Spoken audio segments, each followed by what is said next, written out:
तो पिछले एपिसोड में मास्टर तेनताई ने टेन्यू को अपने सेक्टर का दूत बना दिया था, जिसके बाद अगले सीन में हम देखते हैं कि अलग अलग क्लैन के बहुत सारे मास्टर एक जगह पर इकट्ठा हुए थे और वे यहाँ पर मास्टर तेनताई के आने का ही इंतजार कर रहे होते हैं। इसी के साथ वो बात कर रहे होते हैं कि हमें यहाँ पर किसी विशेष रीजन के वजह से बुलाया गया है, लेकिन असल में इनमें से किसी को भी इसके बारे में कुछ भी पता नहीं था और इसीलिए ये लोग सोच रहे होते हैं कि मास्टर तेनताई आखिर इनसे कौन सा बात करना चाहता है, जिसके वजह से हम देखते हैं कि ये सभी उसके ऊपर बहुत ही ज्यादा गुस्सा हो रहे थे। और तभी इनमें से एक मास्टर कहता है कि अगर हुआंगफू सेनजोंग ने मेरे तियानजी पवेलियन के ऊपर अटैक करने की कोशिश की तब उस कंडीशन में मैं उसके किसी भी बात को नहीं मानूंगा और इसी के साथ मैं उसके साथ में कोई भी समझौता भी नहीं करूंगा। तभी इस पर एक दूसरा मास्टर कहता है कि अगर हम सभी जब तक एक हैं, हुआंगफू सेनजोंग चाहकर भी हमारा कुछ नहीं कर पाएगा और इसीलिए हमें इसके बारे में चिंता करने की कोई जरूरत नहीं है। लेकिन तभी इसी बीच हम देखते हैं कि मास्टर तेनताई भी टेन्यू के साथ में यहाँ पर आ गए थे और फिर टेन्यू से कहते हैं कि अब तो तुमने भी इसके बारे में सुन लिया होगा, क्योंकि ये सभी मास्टर इसके बारे में बहुत ही ज्यादा चिंतित हैं और इसीलिए मैं तुमसे एक बार और पूछता हूँ कि क्या तुम्हें पता है कि आखिर तुम्हें यहाँ पर क्या करना है। तब इस पर टेन्यू मास्टर तेनताई से कहता है कि आप इसके बारे में बिल्कुल भी चिंता मत कीजिए, क्योंकि मुझे बहुत अच्छे से पता है कि यहाँ पर क्या करना है। इसके बाद हम देखते हैं कि मास्टर तेनताई और टेन्यू इन सभी के सामने आ जाते हैं और वो सबसे पहले यहाँ पर आए हुए सभी मास्टर का वेलकम करते हैं। यह देख अब ये सभी मास्टर भी मास्टर तेनताई को ग्रीट करते हैं, लेकिन इसी के साथ हम देखते हैं कि ये सभी अभी मास्टर तेनताई के ऊपर शक कर रहे थे, जिसके बाद मास्टर तेनताई इन सभी से अपने जगह पर बैठ जाने के लिए कहते हैं, क्योंकि वो यहाँ पर बुलाए गए रीजन के बारे में बात करना चाहते थे। फिर मास्टर तेनताई के इस बात को मानकर सभी मास्टर अपने अपने जगह पर बैठ जाते हैं, जिसके बाद फेदर डांस सेक्ट का मास्टर इनसे खुद को इंट्रोड्यूस करवाता है और इनसे कहता है कि मेरा नाम सुई चोंग है और फिर वो मास्टर तेनताई से पूछता है कि आखिर हमें यहाँ पर बुलाने का रीजन क्या है। तब इस पर मास्टर तेनताई इनसे कहते हैं कि आप सभी इसके बारे में बिल्कुल भी चिंता मत कीजिए, क्योंकि हम यहाँ पर केवल आपके साथ में कोऑपरेट करने के लिए आए हैं और यह चीज हम दोनों के लिए विन विन सिचुएशन है। अब इसके बारे में सुनते ही सुई चोंग थोड़ा सा हैरान हो गया था, लेकिन अभी भी हम देखते हैं कि दूसरे मास्टर को इस बात के ऊपर बिल्कुल भी यकीन नहीं होता, इसलिए यह देख सुई चोंग मास्टर तेनताई से इसके बारे में पूछने लगा था, क्योंकि अभी तक इनको इसके बारे में कोई भी अंदाजा नहीं था और न ही इनको पता था कि मास्टर तेनताई आखिर किस बारे में बात कर रहे हैं। और इसीलिए वो मास्टर तेनताई से पूछता है कि क्या आप हमें किसी चिंता में डालना चाहते हैं। तब इसके ऐसे बात को सुनकर मास्टर तेनताई उसे समझाने की कोशिश करते हैं और उसे कहते हैं कि आप सभी को इसके बारे में चिंता करने की जरूरत नहीं है, क्योंकि अगर मुझे आप सभी के साथ में कुछ भी गलत करना होता तो मैंने अब तक इसे कर दिया होता। तब इसके बारे में सुनकर सुई चोंग थोड़ा सा शांत हो जाता है, क्योंकि इनको लग रहा था कि मास्टर तेनताई इनके साथ में कुछ गलत करने वाले हैं, जबकि ये लोग तो इसके बारे में पूरी तरह से गलत थे।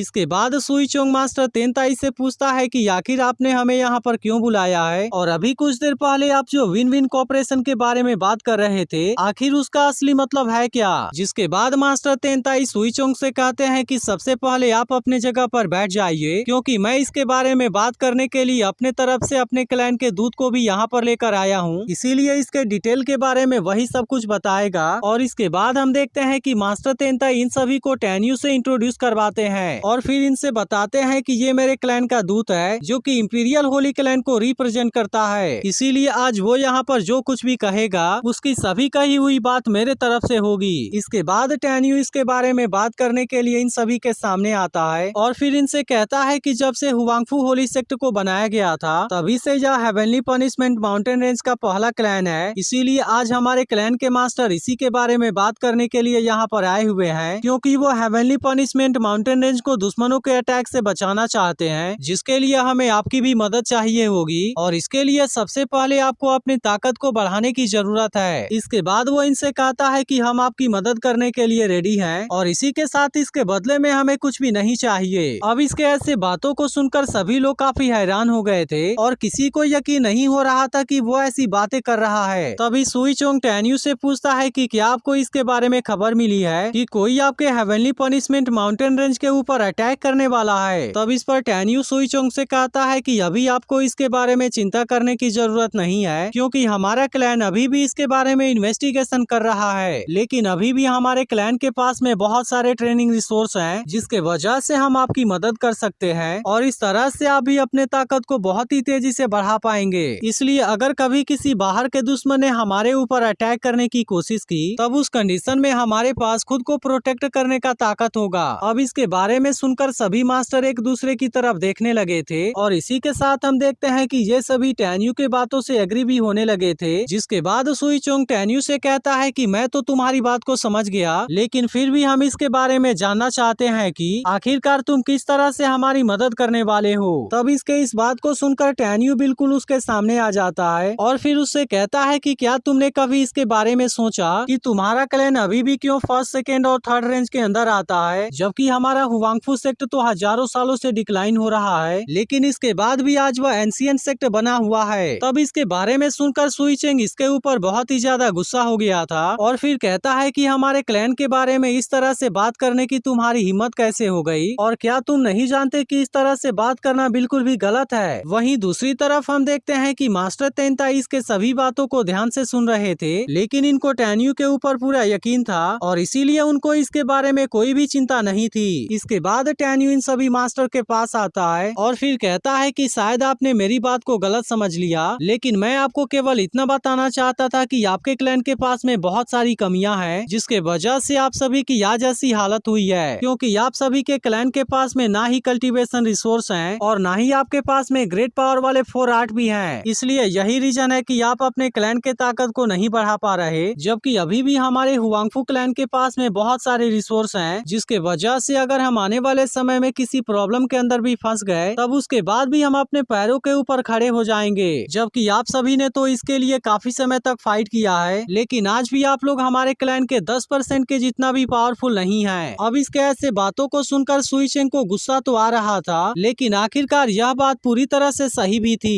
इसके बाद टैन्यू इनसे कहता है कि मुझे तो डर है कि अगर आपका क्लैन इसी तरह से धीरे धीरे डिक्लाइन होता रहा, तब इसके वजह से वो आने वाले कुछ समय के बाद यहाँ से पूरी तरह से गायब हो जाएगा, जिसके बाद आप लोग इसके बारे में कुछ भी नहीं कर पाएंगे। वहीं दूसरी तरफ हम देखते हैं कि मास्टर तेंताई टैन्यू के ऐसे बातों को सुनकर खुश हो रहे थे, क्योंकि अब उसके ऐसे बातों के वजह से सभी क्लैन के मास्टर चिंतित हो गए थे और इसीलिए अब इनमें से कोई भी इसके बारे में कुछ नहीं बोल पा रहा था। फिर टैन्यू इनसे कहता है कि हमारे क्लैन के बीच के मैटर को अभी भी पूरी तरह से सुलझाया नहीं जा सका, लेकिन इसके बाद भी हमारा क्लैन आपको ताकतवर बनने में मदद करने के लिए रेडी है और इसीलिए आपके पास में जो कल्टीवेशन रिसोर्स की कमी है वो हमारे रॉयल पैलेस सेंट सेक्ट के तरफ से दिया जाएगा और हम अपने रिसोर्स को आपके क्लैन के साथ में इसलिए शेयर करना चाहते हैं ताकि इस तरीके से हम आपके साथ में बहुत ही अच्छा रिलेशन बना पाएं। जिसके बाद हम देखते हैं कि इसके ऐसे बात को सुनकर सभी मास्टर पूरी तरह से शांत हो गए थे और वे सभी लोग इसके प्रपोजल के बारे में सोचने लगते हैं। तभी सुई चोंग टैन्यू से पूछता है कि क्या आप लोग हमारे क्लैन को गोंग फू यानी कि कल्टीवेशन टेक्निक भी प्रोवाइड करेंगे। तब इस पर टैन्यू से कहता है कि अभी तो हम इसे आपको नहीं दे सकते, लेकिन अगर आपके क्लैन हमारे साथ में कोऑपरेट करने के लिए रेडी हैं और अगर इसी तरह से हमारे बीच में लंबे समय तक अच्छा रिलेशनशिप बना रहा, तब हो सकता है कि हम इसे भी प्रोवाइड करने के बारे में डिस्कस करेंगे। जिसके बाद सुई चोंग इसके बारे में सुनकर बहुत ही ज्यादा खुश हो गया था और फिर टैन्यू से कहता है कि शायद मैं ही कुछ ज्यादा जल्दी में हूँ। जिसके बाद वो मास्टर तेंताई से कहता है कि अगर आप इस तरह से हमारी मदद करना चाहते हैं तो यह चीज हमारे क्लैन के लिए एक बहुत ही बड़ी ब्लेसिंग है। और अब इसी के साथ हम देखते हैं कि ये सभी क्लैन के मास्टर तेंताई के साथ में कोऑपरेट करने के लिए रेडी हो गए थे, जिसके लिए वो मास्टर तेंताई को थैंक यू भी कह रहे होते हैं। तब यह देख मास्टर तेंताई इनसे कहते हैं कि आप सभी को इतना पोलाइट होने की जरूरत नहीं है और इसीलिए आप लोग प्लीज अपने सीट के ऊपर बैठ जाइए। इसके बाद वो इनसे कहते हैं कि टैन्यू ने इस तरह से इसके बारे में आप सभी को क्लियर कर दिया, इसीलिए अब हम इस प्रपोजल के बारे में और भी डिटेल में बात करेंगे। जिसके बाद टैन्यू इनसे कहता है कि अगर आपको इसके बारे में कोई भी क्वेश्चन पूछना है तब आप इसके बारे में मुझसे यहाँ पर पूछ सकते हैं। इसी के साथ वो इनसे कहता है कि आप सभी के क्लैन को हमारा हुवांगफू क्लैन एक साथ में सबको बराबर ट्रीट करेगा और इसीलिए हर साल आप सभी को मीडियम ग्रेड स्पिरिट वेपन वाले मैजिक ट्रेजर दिए जाएंगे, जिसमें से टॉप ग्रेड वाले 1000 स्पिरिट वेपन मैजिक ट्रेजर होंगे और इसी के साथ इसमें बहुत ही हाई क्वालिटी वाले 500 स्पिरिचुअल वेपन मैजिक ट्रेजर भी होंगे। जिसके बाद हम देखते हैं कि इसके बारे में सुनकर सभी मास्टर काफी हैरान हो रहे थे। तभी टैन्यू इन सभी से कहता है कि आप सभी को जो वेपन ट्रेजर दिए जाएंगे, अगर आप उनको सभी क्लैन को सप्लाई करना चाहते हैं तब इसके लिए इसकी कीमत बहुत ही ज्यादा हो जाएगी और इसीलिए आपको इसमें से कुछ कॉस्ट को पे करना होगा। जिसके बाद हम देखते हैं कि ये सभी इसके इस बात को मानने के लिए भी रेडी हो गए थे और वो टैन्यू से कहते हैं कि हमें इसमें कोई भी प्रॉब्लम नहीं है। तब इस पर टैन्यू इनसे कहता है कि हमारा क्लैन आपको बहुत सारे मंत्रा भी प्रोवाइड करेगा जो कि स्पिरिचुअल बर्थ रिल्म वाले प्रैक्टिशनर के लिए बहुत ही सूटेबल है, और इसी के साथ हम आपके लिए एलेक्सिर भी प्रोवाइड करेंगे जो कि सोल रिफाइनिंग रिल्म वाले कल्टीवेटर के लिए बहुत ही अच्छा है, और इसके अलावा आपके क्लैन को बहुत सारे फॉर्मेशन भी प्रोवाइड किए जाएंगे।